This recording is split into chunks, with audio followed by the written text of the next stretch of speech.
Chain, branch और hydrogen bonding boiling point को कैसे इफेक्ट करते हैं उसको जानने के लिए देखिए, तो order of boiling point student पहला ही टॉपिक है, बहुत इंपॉर्टेंट है, ध्यान में रखना। COOH का बॉइलिंग पॉइंट क्या ज्यादा, क्यों? दो COOH हाइड्रोजन बॉन्डिंग से जुड़ते हैं। सर अल्कोहल में भी हाइड्रोजन बॉन्डिंग है, बट इसमें डाइमर बनते हैं, NH2 हाइड्रोजन बॉन्डिंग होता है, C डबल बॉन्डो, याद रखना C डबल बॉन्डो का बॉइलिंग पॉइंट और CHO का बॉइलिंग पॉइंट सिमिलर होता है। दूसरा अल्काइल हैलाइड पोलर सॉल्वेंट है, बॉइलिंग पॉइंट होगा।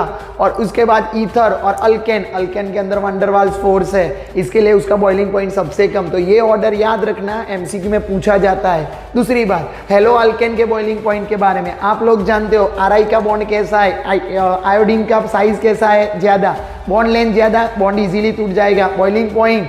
बट ऐसे मत याद रखना, सभी लोग ऐसे याद रखते हैं, आपको कैसे याद रखना है कि RI के मॉलिक्यूल के बॉन्ड के बीच का बॉन्ड तोड़ना थोड़ा ज्यादा डिफिकल्ट होता है। तो इसके हिसाब से इसमें ये याद रखना, ये ऑर्डर थोड़ा डिफिकल्ट है।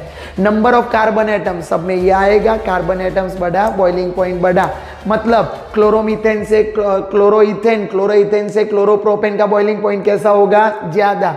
दूसरी बात, number of branches, always branch बढ़ी, बॉइलिंग पॉइंट टूटा। स्टूडेंट ये भी ध्यान रखना है, कोई भी ब्रांचिंग आ गया तो बॉइलिंग पॉइंट आपका टूट जाएगा। मतलब 1 क्लोरोब्यूटेन से आपका 2 क्लोरोप्रोपेन लेंगे तो बॉइलिंग पॉइंट 2 क्लोरोप्रोपेन का कम होगा, क्योंकि ब्रांचिंग ज्यादा है।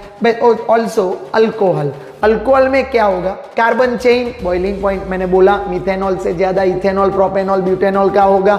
नंबर ऑफ हाइड्रोक्सिल ग्रुप, ये अच्छी तरह याद रखना, हाइड्रोक्सिल ग्रुप बढ़ेंगे, हाइड्रोजन बॉन्डिंग बढ़ेगा, हाइड्रोजन बॉन्डिंग बढ़ेगा, बॉइलिंग पॉइंट बढ़ेगा। इसके लिए ग्लिसरॉल, प्रोपेन 1 2 3 ट्रायोल का बॉइलिंग पॉइंट ज्यादा, इथेनॉल का बॉइलिंग पॉइंट कम, और इथेन 1 2 डायोल मतलब इथिलीन ग्लाइकोल का बॉइलिंग पॉइंट मॉडरेट होता है। नंबर ऑफ ब्रांचिंग वो तो सब में है, प्राइमरी में ब्रांचिंग नहीं है, टर्सरी में ब्रांचिंग ज्यादा। स्टूडेंट अल्डिहाइड में भी वो ही है, मोलर मास बढ़ेगा, बॉइलिंग पॉइंट बढ़ेगा, कार्बन बढ़ेंगे, मोलर मास बढ़ेगा, मोलर मास बढ़ेगा, बॉइलिंग पॉइंट बढ़ेगा, ब्रांचिंग बढ़ेगा, बॉइलिंग पॉइंट डिक्रीज। ये ध्यान में रखना है, क्लोजर ब्रांच होगी तो बॉइलिंग पॉइंट डिक्रीज होगा।